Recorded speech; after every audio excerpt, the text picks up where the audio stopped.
Johnny Trotter here at Bar G Feedyard. We've been here at Bar G Feedyard for 37 years now, and it's a pleasure to have you here today. Can you take me out and take me on a Sure. tour? Yeah, it's a 7-day-a-week deal, 24/7. These cattle don't understand the days of the week or the viruses people might have. With coronavirus, everything's kind of teetering. Theoretically, every individual is looked at every day. And so when we've got to go through all these pens, we've got to ship all the cattle in the mornings. First thing that happens is we ship the fat cattle and they leave here, and then we have to take new cattle that have been processed to those pens and fill those pens up. So the cowboys take them down there, and then they start their day. When it gets daylight, then we go through each and every one of these pens and theoretically look at every individual. Okay. As they're doing that, and if anything's sick, they get them out and take them to the hospital, have them treated, and either return to the pen or leave them in the hospital until they're well, and then take them back to the pen. But then they when they do that, well, then you've got the process of taking them back out of the hospital to the pens again. So you're doing, those boys do a lot of cowboying a day. They lots of horseback work. And through the years, there's never been a better way to do it. That's always been the easiest way to get that done is horseback. Oh yeah, you can. There's a lot of different ways of doing it. Mm-hmm. A lot of people walk these pens, but it's, the time you take an operation like this and walking Yeah. the pens, it's a pretty tough deal, and trying to do anything with them then too, and we got to take a bunch of new cattle back here half a mile and then over here a quarter of a mile to the pens. That's wear everybody out doing that. Tell me a little bit about why it's good for a horse. I mean, are they working on their horses too at the same time? Oh yeah, a lot of these boys ride young horses all the time, and teach them that. It's the best place in the world to ride a young horse for a little while. Horses tend to get burnt out in here just doing the routine every day, and the ground's hard. It's hard on their feet, but of course we keep them all shod and take real good care of these horses. But I've got a place to turn them out. We rotate them in and out of here and turn them out and give them some rest, and keep them from getting so sour on their work. But we got some real good horses here.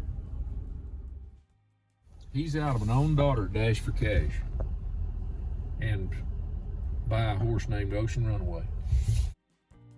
We're gonna make a head horse out of him. He's about 6 years old now, but he's been cowboyed off of a lot.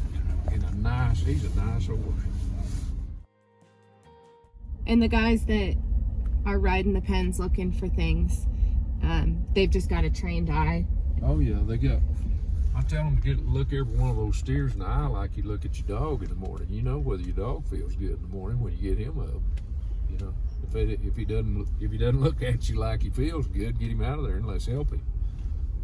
I'm in the livestock business because I enjoy livestock, and whether it be good horses or good cattle or whatever, we don't do anything to abuse the livestock. Mm-hmm. That's not part of the deal. What do you look for in a content cow? How do you know that they do feel good?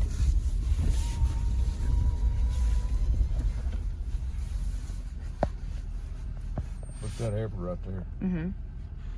She's happy. Full and laid down. Look here.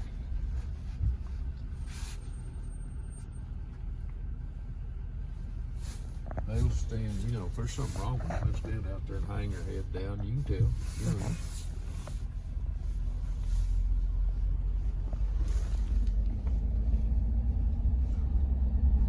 Is there a breed of cattle that you're most keen on?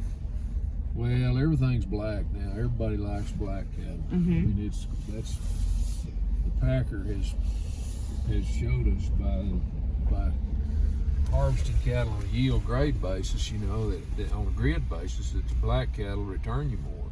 A black Charolais cross is a really, really good cross.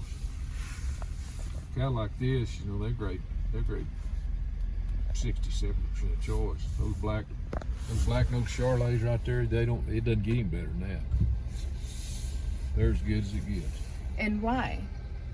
Because they'll grade with that cross. They're exceptionally predictable about what they're going to gain, and they're real efficient gainers, and they're really good. You know, they'll get big. You can get that Hereford will get to weigh in 12.5 real easy, 12.5, 13 real easy. Both those heifers, those are good cattle. And then see, they're black nose, black hided, and they'll grade. They'll be those three right there will probably be certified Angus when they come. Even though they're Charolais crosses, they'll be certified Angus when you hang them up. Interesting. And then what about taste, and is that what? Oh, that's what they're, you know, if they're prime, if they're choice of prime, you love the taste. And you know, the cutability, the whole deal will be good.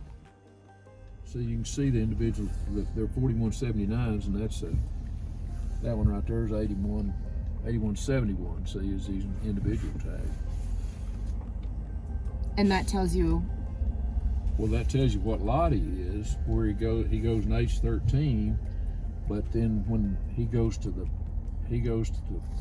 and has anything done to him, that goes into the computer, and he's recorded, everything's recorded that's done to him, as far as if he goes to the hospital and has a shot or anything about it.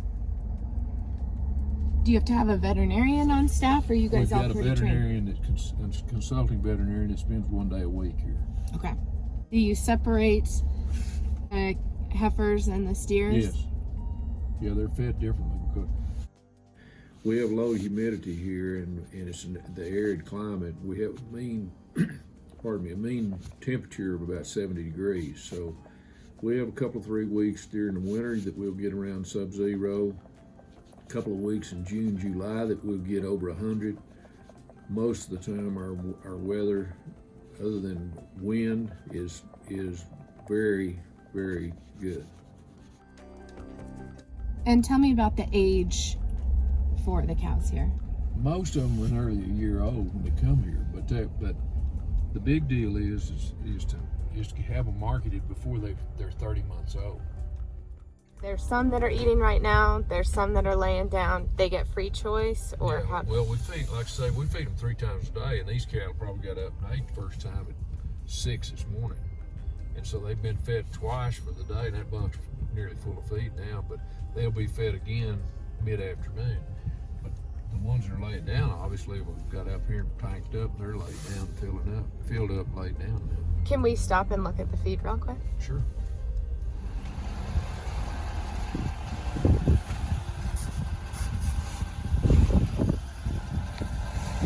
See, this is your steam plate corn right here. Here's alfalfa pellets. This is corn silage that you see here. That's another alfalfa pellet. And cotton burrs right here, brown cotton burrs. And this is just the mixture you guys have come up with. That's what the nutritionist tells us to do. Okay. We have to make a feed adjustment every day, so all these bunks are looked at twice a day. At 4:30, those bunk readers come in and run all these bunks and check and make a feed adjustment on every pen. And then that's going in the computer as the trucks are going out. Then there's a mem card goes into each truck, tells that truck what to feed and how many pounds to feed that pen. And then at the end of the feeding day, which is about 2 o'clock in the afternoon, we got all the cattle fed. Those boys run the bunks again and be sure that everything's adequately fed for that day, or if they need a touch-up feeding. So, like if the cattle are standing around looking for more, or how do you? Oh yeah, you want them to have adequate feed for the night when they leave here. Okay. So they'll make that, but they make that round to check that. But then there may be an add-on. You know, you'll have a half dozen add-ons every day that they have to go back and add a little more to that feed. But we adjust that feed on a 2 pound per head basis up and down, you know, and you want it consistently. You want those cattle eating 3% of the body weight, so they're going to be, you know, a 900-pound steer is going to be eating 27 pounds, give or take 2 pounds. Or barometric pressure and weather has a lot to do with the intake on cattle. So you'll lose them one day. You'll have to clean them up. You'll have to cut them way back and clean them up and add more feed to them the next day. You want them to clean up. Theoretically, what you want is that bunk to be slick in the morning when that boy reads it. But what we do is this route here, these boys that feed from C alley over here to G. So you want to leave a little feed over there so that by the time he gets there, they're cleaned up. Cattle be up trying to eat. By the time he gets there, he feeds them just about the time they clean up. And the quantities being monitored inside the truck. That box is sitting on the scales. Okay. And that's metering that off in there.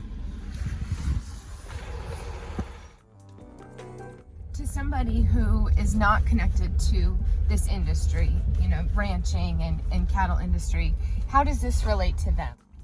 We do everything in sync with producing a wholesome product for the industry.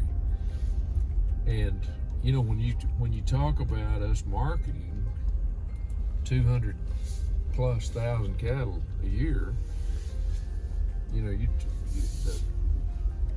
the pounds of beef that leave here is an astronomical figure, you know, that goes into the food chain. Mm-hmm. So it's got to be. We have a nutritionist that's here once a week, spends a day here once a week. We have a veterinarian that's here once a week. We have packer buyers that are here one day a week, and then the trade happens during the week, obviously. But we've had, of course, samples. We sample feed. We sample commodities coming in.